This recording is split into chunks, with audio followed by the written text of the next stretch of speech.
हे guys, welcome back once again. आज के इस वीडियो में मैं बात करने वाला हूं इलाहाबाद हाई कोर्ट के आरओ एआरओ और ग्रुप सी ग्रुप डी की जो वैकेंसी होती है उसमें प्री निकालने के लिए हम कौन सी बुक्स पढ़ें। स्पेशली जिन दो चीज़ों की बात मैं करूंगा इस वीडियो में वो है आपका जीएस के लिए मैं कौन सी किताबें हम लोग पढ़ें और हिंदी के लिए कौन सी किताबें हम लोग पढ़ें कि श्योर शॉर्ट हमारा सिलेक्शन हो जाए। बहुत बहुत दिनों से काफ़ी दोस्तों के मैसेज आ रहे थे कि भैया प्लीज़ बताइए कि इंग्लिश मीडियम से हम हैं और हिंदी के लिए और जीएस के लिए कौन सी बुक्स हम लोग पढ़ें। तो काफ़ी डाउट्स आ रहे थे दोस्तों के, आप लोगों के, तो मैंने सोचा कि इस पर वीडियो बना देता हूँ। कल मैं एक्चुअली डालने वाला था बट थोड़ा सा लेट हो गया यार, तो I am very sorry for that, please bear with that.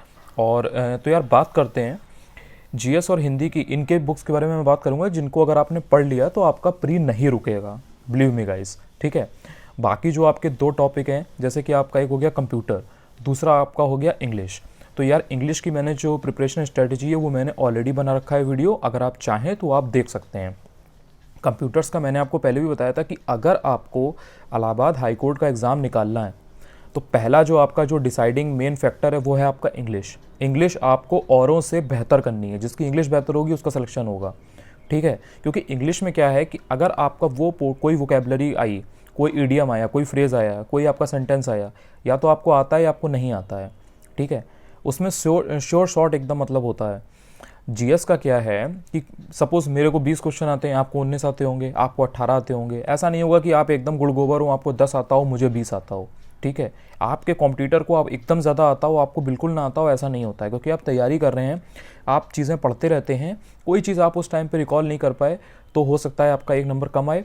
आपने वहाँ पे अच्छा इंटेलिजेंट गैस कर लिया या आपने थोड़ा बहुत भी पढ़ रखा है और दिमाग लगा के उसको किया, एलिमिनेट कर लेगा, तो आपका वो आंसर हो जाएगा।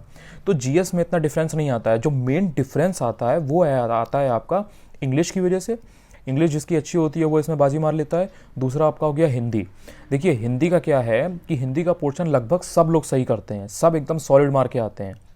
और अगर आपने हिंदी गलत कर दिया तो आप रेस से पहले ही बाहर हो जाएंगे।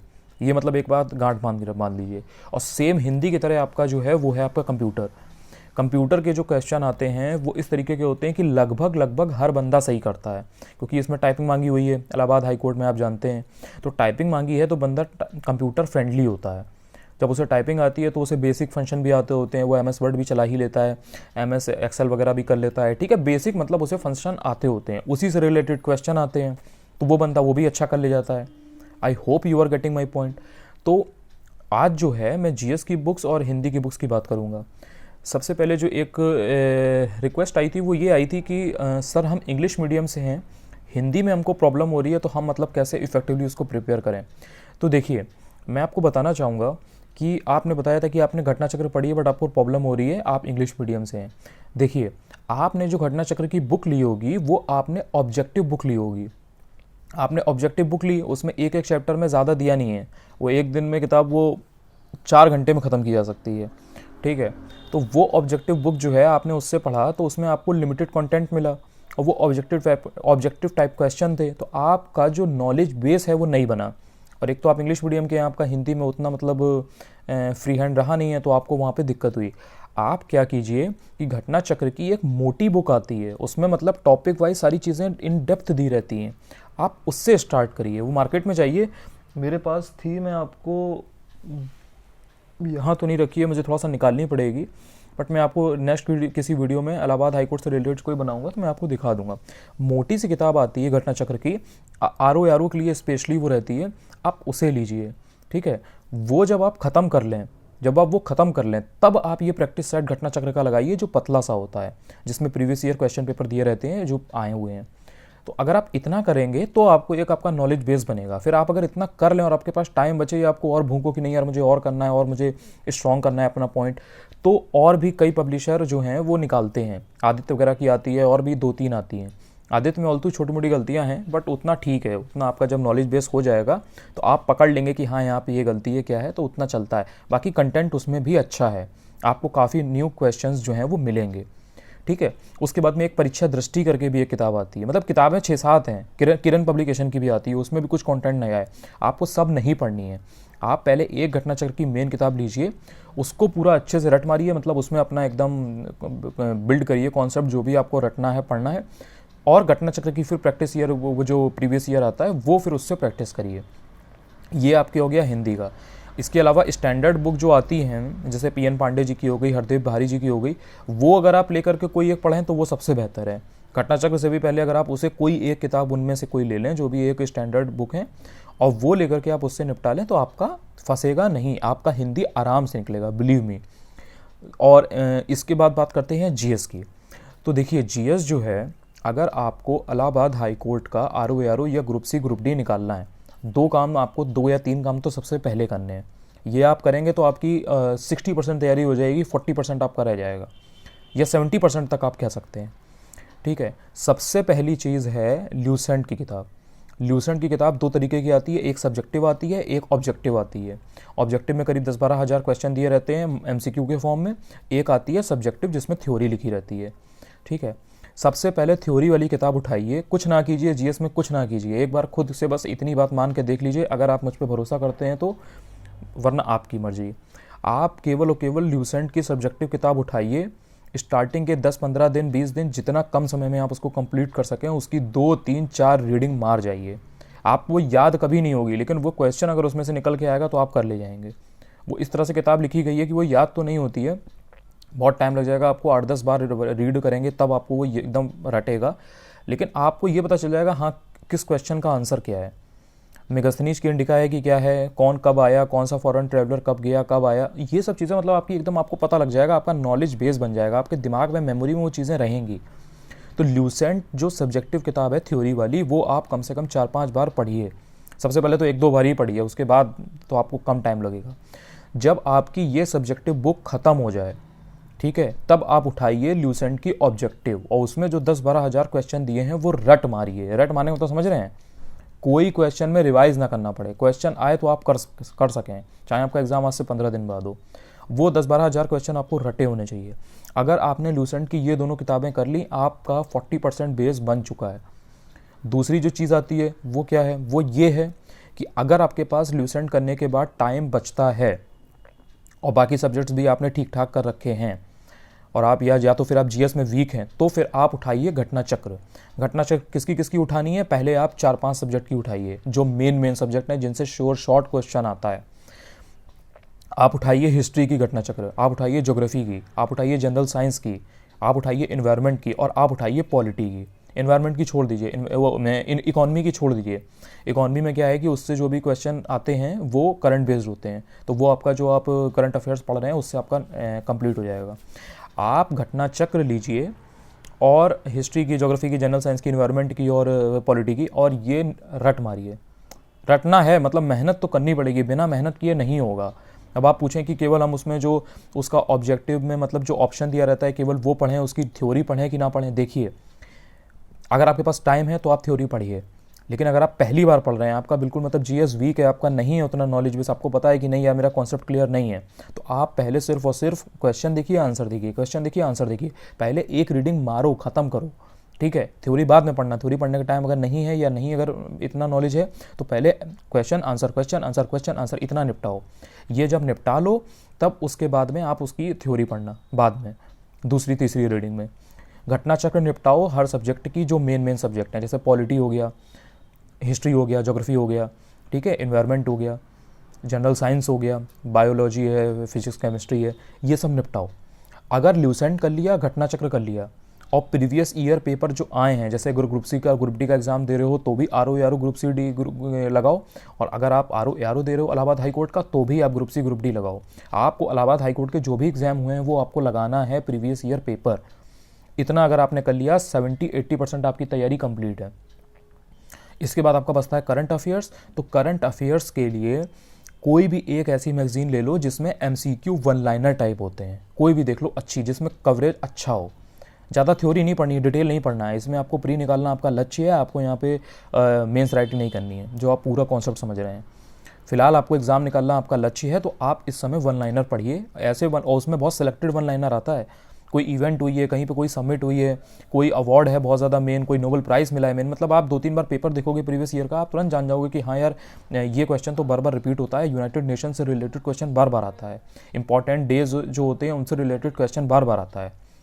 तो जो इस टाइप की करंट अफेयर्स की बुकलेट हैं आपको वो पढ़नी है। अब वो कवरेज आपको जिसमें मिल जाए वो आप पढ़ लो, इतना तो आपका मतलब खुद ही आपका दिमाग, आपके पास बुद्धि विवेक है कि आप ये तो डिसीजन मेकिंग कर ही लेंगे, इसमें कोई बात नहीं है।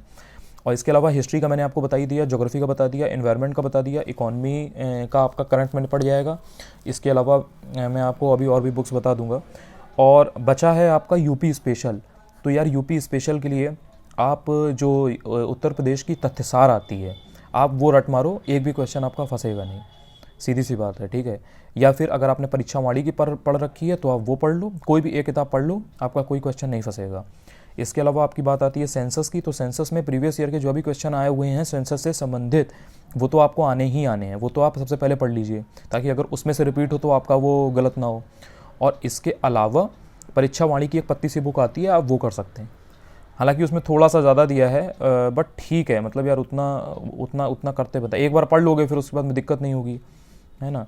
तो ये है। इसके बाद में एग्रीकल्चर की अगर बात करें तो एग्रीकल्चर से 4-5 क्वेश्चन आ जाते हैं कई बार, तो इसके लिए भी परीक्षा वाणी की एक किताब आती है, वो आप जो है अगर कर लेते हैं तो एग्रीकल्चर का एक भी क्वेश्चन नहीं फंसेगा। लेकिन उसमें यूपी पीसीएस के मेंस तक के एग्रीकल्चर के का मतलब दिया हुआ है, तो आपको बहुत ज़्यादा मतलब एकदम वन लाइन, एकदम लाइन बाय लाइन नहीं पढ़ना है, थोड़ा सा यार अपना बुद्धि विवेक लगा के पढ़ना, प्रीवियस ईयर देख के कि हाँ यार जो चीज़ पूछी जाती है वही पढ़ें।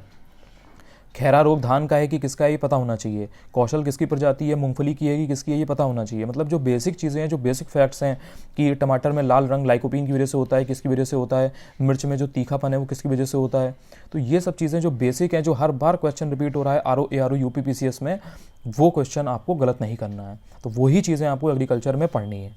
आर्ट एंड कल्चर की बात करें तो आर्ट एंड कल्चर के लिए नितिन सिंघानिया की एक बुक आती है जो कि यूपीएससी वाले पढ़ते हैं, उसको अगर आपको मिल जाए तो उसमें से लेकर के जो मेन चीज़ें हैं, जो हाईलाइटेड चीज़ होती हैं, सारा नहीं पढ़ना है, जो मेन चीज़ें हैं, हाईलाइटेड चीज़ें हैं वो आप पढ़ लीजिए।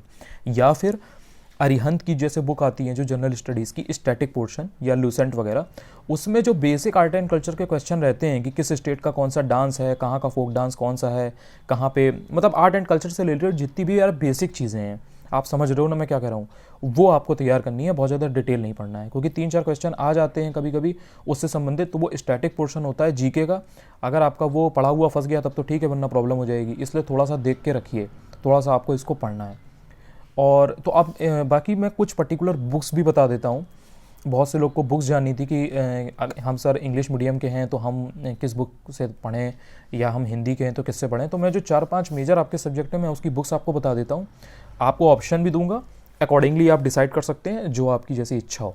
सबसे पहले बात करते हैं हिस्ट्री की। देखिए अगर आप इंग्लिश मीडियम के हैं, आप मॉडर्न हिस्ट्री के लिए बुक आती है राजीव अहीर जी की स्पेक्ट्रम, बहुत पॉपुलर बुक है, आपने सुना भी होगा, ये ले लीजिए, मॉडर्न हिस्ट्री का कोई क्वेश्चन नहीं फंसेगा। अगर आपको ये अच्छी नहीं लगती है तो आप बिपिन चंद्रा ले लीजिए, इंडिया सिंस इंडिपेंडेंस करके आती है, स्टोरी टाइप है वो बुक, तो जिनको स्टोरी टाइप थोड़ा सा पढ़ने का ज़्यादा मन रहता है वो बिपिन चंद्रा ले लें, उनका भी मॉडर्न हिस्ट्री का कोई क्वेश्चन नहीं फंसेगा। एंशियंट अगर आपको पढ़नी है तो एंशियंट के लिए आर.एस. शर्मा साहब की बुक आती है, अगर आपको मिडीवल पढ़नी है तो बिपिन चंद्रा जी की आती है, ठीक है। लेकिन ये लेंदी बुक है, मतलब ये प्रॉपर इनकी थिकनेस है और इसमें अच्छा खासा कंटेंट है, आपको टाइम लगेगा। तो सबसे पहले तो आप ल्यूसेंट और घटनाचक्र निपटा लीजिए, आपके एंशियंट मिडीवल के मॉडर्न के क्वेश्चन नहीं रुकेंगे। लेकिन फिर भी अगर आपको स्पेसिफिकली प्रिपरेशन करनी है, एक डीप प्रिपरेशन करनी है, यूपी पीसीएस वगैरह भी दे रहे हैं अगर आप, या आईएएस वगैरह दे रहे हैं, तो आप फिर आपको सेपरेटली मैंने जो बुक बताई है वो आप पढ़ सकते हैं। इसके अलावा परीक्षा वाड़ी की आई गेस, हाँ एस.के. ओझा साहब की या एस.के. पांडेकर की, ऐसे करके कुछ नाम है, उनकी बुक्स आती है परीक्षा वाड़ी की, उनकी भी हिस्ट्री की बहुत अच्छी बुक्स हैं, बट वो हिंदी में हैं, तो जो हिंदी वाले हैं वो रेफ़र कर सकते हैं उनको, ठीक है। तो ये ऑप्शन है, ये आपके लिए हिस्ट्री के लिए मैंने आपको बता दिया है। इसके अलावा अगर आप बात करें ज्योग्राफी की, तो यार ज्योग्राफी की इंग्लिश में अगर आप बात करें तो माजिद हुसैन साहब की आती है, खुल्लर जी की आती है, और इसके अलावा समिंदर जी की आती है फिजिकल की, और आपका हिंदी में अगर बात करें तो महेश बणवाल जी की आती है, ठीक है। तो आप ये अगर हिंदी वाले हैं तो महेश बणवाल ले लीजिए, आपका काम हो जाएगा, निपट जाएंगे आप पूरा, इसी में अच्छे से कर ले जाएंगे। और इसके अलावा परीक्षा वाणी की भी बुक्स बेटर हैं, मतलब उसमें भी उसमें अगर आपको फैक्चुअल नॉलेज चाहिए हो तो उसमें काफ़ी बेटर है, आप उसको लेकर के उसमें जो बॉक्स वाले क्वेश्चन होते हैं वो आप कर सकते हैं। इसके बाद बात करें अगर इन्वायरमेंट की, तो यार इन्वायरमेंट के लिए आप घटनाचक्र कर लो, आपका निपट जाएगा, आपका कोई क्वेश्चन इससे बाहर से नहीं आएगा। और अगर आपको ईवीएस पे कमांड अपनी करनी है इन्वायरमेंट पे, तो एनसीईआरटी जो है आईसीएसई बोर्ड की, वो आप कर लो, तो सबसे आसान भाषा में आप समझ जाओगे। इंग्लिश मीडियम वालों के लिए एनसीईआरटी सबसे बेस्ट है। और इसके अलावा आप परीक्षा वाणी की बुक आती है, ठीक है, वो आप ले लो, तो जितने भी कन्वेंशन और प्रोटोकॉल से रिलेटेड क्वेश्चन है वो आपके गलत नहीं होंगे, वो आपका कंप्लीट हो जाएगा। तो यार ये मैंने आपको इन्वायरमेंट का बता दिया है। और इसके अलावा यार और भी बुक आती हैं, एक टाटा मैग्रा हिल की किताब आती है, तो इंग्लिश मीडियम वाले वो भी ले सकते हैं, उसमें भी आपको टाइगर रिजर्व वगैरह ये सब चीज़ें मतलब मिल जाएंगी, तो इतना इशू नहीं है। एवीएस का ये है। बाकी अगर यूपीएससी वाले हो, यूपीएससी वगैरह कर रहे हो, तो शंकर आईएएस कर लो, उसमें सारा कॉन्सेप्ट बिल्डिंग है, तो आपके कॉन्सेप्ट सारे अगर आपको क्लियर करने हैं तो फिर शंकर आईएएस एक चीज़ ले लो। मैंने आपको सारी चीज़ बता दी है, सबका रिव्यू कर दिया है, अब आपके ऊपर है जो आपको अच्छा लगे, जो आप जिसकी लैंग्वेज समझ पाओ, जो आपको फिजिबल हो वो आप ले लो, ठीक है। इसके अलावा बात करें अगर इकॉनमी की, तो यार अगर इकॉनमी आप इंग्लिश मीडियम के हो तो आपके पास 2 ऑप्शन है। सबसे इजी ऑप्शन मैं आपको बता रहा हूँ। पहला ऑप्शन है आपके लिए श्रीराम आईएएस जो कोचिंग है श्रीराम जो, उसका आप इकॉनमी का नोट्स ले लो। उसमें इतने अच्छे से उन्होंने सारे कॉन्सेप्ट्स को समझाया है कि आपको कोई और ज़रूरत नहीं पड़ेगी कॉन्सेप्ट समझने के लिए। और इकॉनमी में मेन कॉन्सेप्ट है, बाकी जो करंट से रिलेटेड आएगा वो तो आप कर ही लोगे। मेन अगर कॉन्सेप्ट पूछता है कि लेफ क्या है, एमएसएफ क्या है, रेपो रेट क्या है, रिवर्स रेपो रेट क्या है, तो ये सब आपके कॉन्सेप्ट जितने भी बेसिक होते हैं जीडीपी वगैरह के, वो या बैलेंस ऑफ पेमेंट के, तो ये सब आपके निपट जाएंगे श्रीराम आईएएस कोचिंग से, उसके नोट्स से। दूसरा ऑप्शन है आप जो ले सकते हो वो है संजीव वर्मा जी की एक बुक आती है इकॉनमी की, दुकान पर जाइए देखिएगा आपको मिल जाएगा, उन्होंने भी काफ़ी अच्छा कवर किया है। इसके अलावा बाकी जो बुक आती है रमेश सिंह वगैरह, यार भाई वो नहीं, वो सब मजाक है, निपट जाओगे उसमें। वो और एक दत्त सुंदरम, ये सब मतलब ऑप्शनल वालों के लिए हैं, ये आपके लिए नहीं है। रमेश सिंह टफ पड़ जाएगा आपको, ठीक है। आप एनसीईआरटी वगैरह कर लीजिए, एनसीईआरटी सबसे पहला बेस्ट ऑप्शन है। आप वो नहीं करते हैं तो आप श्रीराम आईएएस कोचिंग देख लीजिए, ये आपके लिए ऑप्शन जो है ये बेटर है। इसके अलावा अगर आप हिंदी के हैं तो आप परीक्षा वाणी की बुक ले लीजिए, परीक्षा वाणी से आपका काम चल जाएगा।